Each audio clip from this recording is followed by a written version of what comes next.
আজকে 2 বিঘা ডাল থাকলি তে মনে কয় যে 2-4-500 কোটি হইতো আমার। ভাই ভাবি লেবু চাইলো শরবত বানাবো। ওই জগের মধ্যে পানি নিয়ে আয়, আমি শরবত বানাই দেই। নাও দে।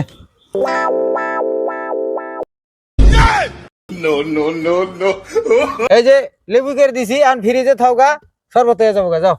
ও ভাই সে তো গা হ্যাঁ লেবু আতুন না, লেবু আতুন যাবো না।